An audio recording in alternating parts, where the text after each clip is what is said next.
다음으로 자, 그다음에 요거 눈금 표시하기 요거 한번 볼게요. 자, 요것도 축 범위 지정하는 거랑 좀 연관이 있어서 바로 13번으로 한번 보도록 할게요.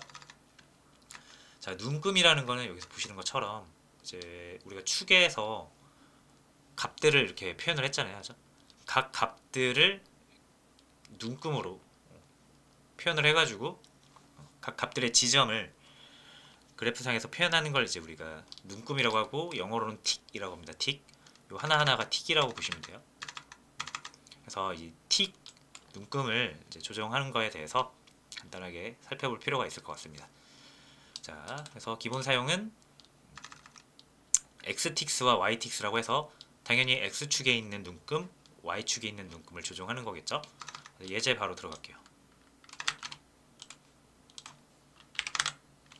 자, 실행을 해서 보시면은 자, 이렇게 나오는데, 자, 아까 이거 보시면은 그 플롯 3개 해서 그래프 3개 그린 거죠? 따로따로 누적해가지고.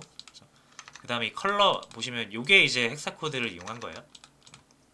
요 헥사 코드를 통해서 이제 그 색깔을 표현하는 거는 여러분들이 여기 헥사 코드 추출, 헥사 코드 표 이렇게 보시면은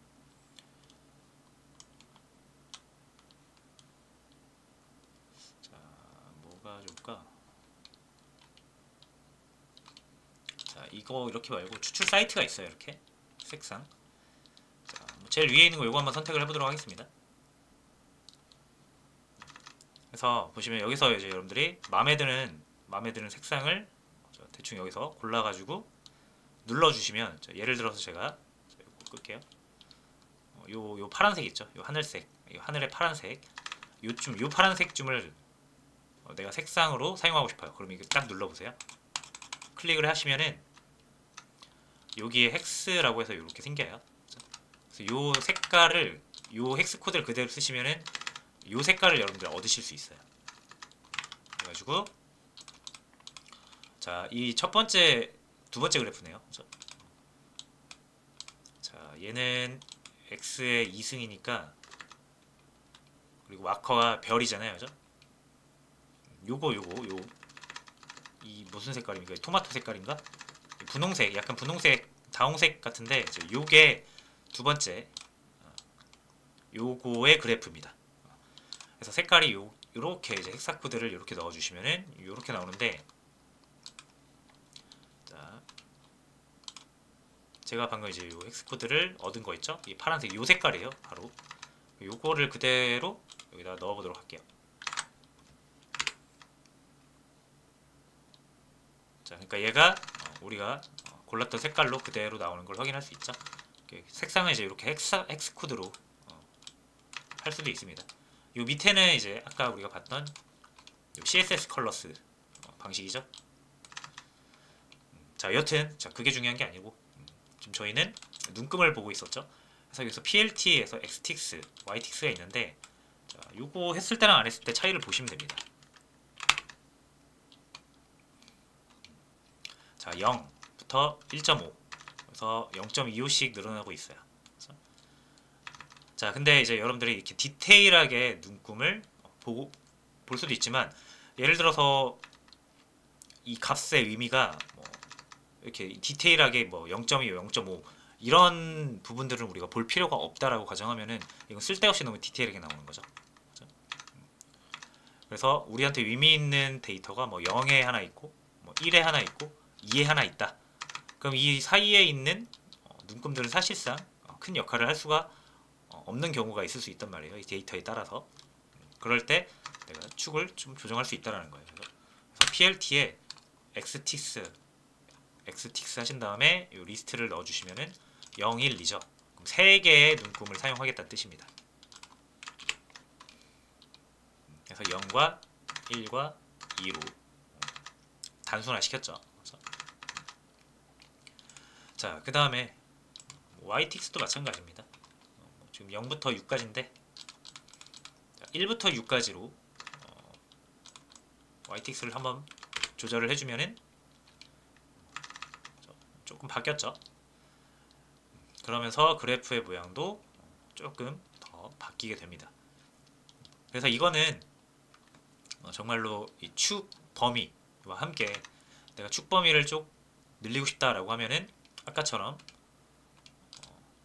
이렇게 X 레이블과 다시요 X림과 Y림을 이용해서 넓히거나 좁힌 다음에 넓혔는데 축이 너무 적으면 우리가 넓혔음에도 불구하고 축이 너무 적으면은 좀 데이터를 제대로 반영을 못할 수도 있거든요.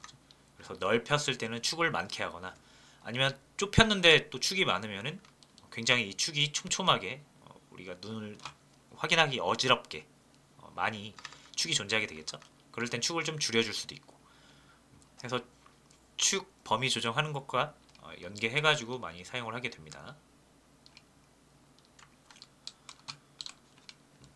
자, 그래서 이 눈금 레이블 지정하기도 한번 해볼게요, 여러분.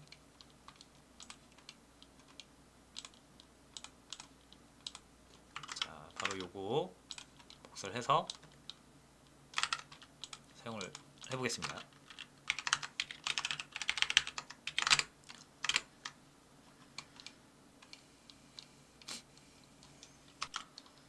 자, 뭐 예제를 실행했는데 뭐 에러가 나네요. 예제가 잘못된 것 같습니다. 이거.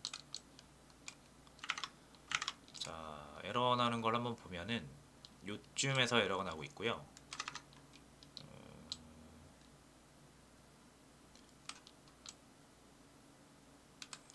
자, 이게 10개랑 11개에서 개수가 안 맞는다라는 것 같아요. 자, 이거를 하게 되면 얘 개수를 한번 보죠, 여러분. 이게 얘랑 똑같은 거잖아요, 지금. x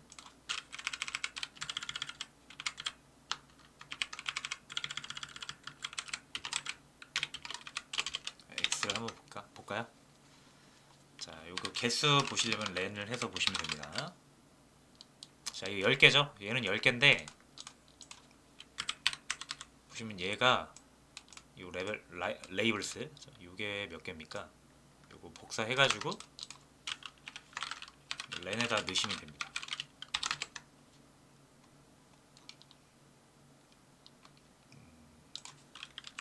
에러 나니까 잠깐 주석 처리할게요.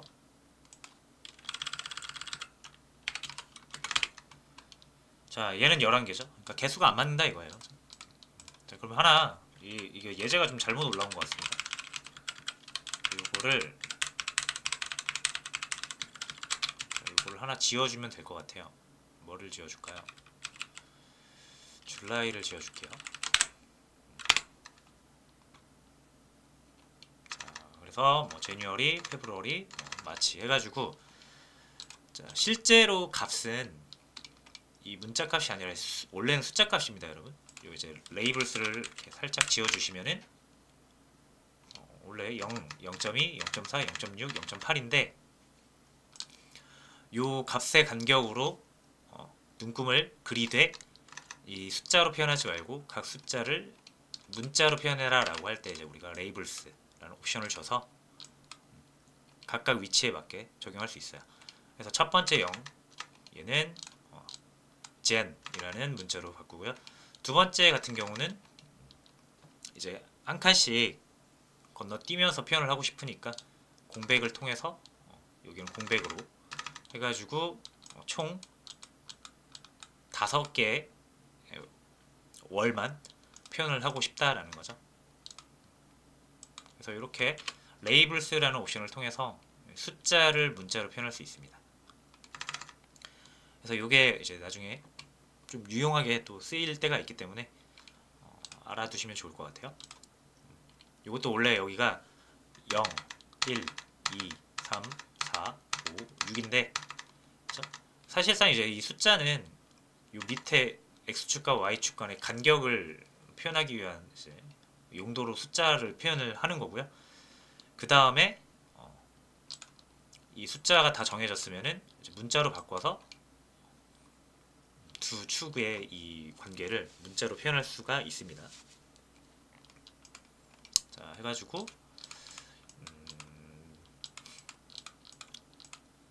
이게 좀 유용하게 사용할 수 있을 것 같아요. 나중에 이제 숫자를 문자로 처리해야 되는 경우가 있으니까 그거는 나중에 뭐 예제를 통해서 한번 보면 될 것 같습니다. 자, 눈금 스타일은 요거는 그렇게 중요하진 않은 것 같아요. 그래서 요거는 넘어갈게요. 가성비가 안 나와요. 이게 뭐 쓰면 좋은데 안 써도 상관이 없고, 쓰기 위해서 이거를 막 이 많은 코드를 작성하는 게 가성비가 별로 안 좋다고 느껴져서 넘어가도록 하겠습니다. 그래서 눈금 표시하는 거에 대해서 진행을 했습니다.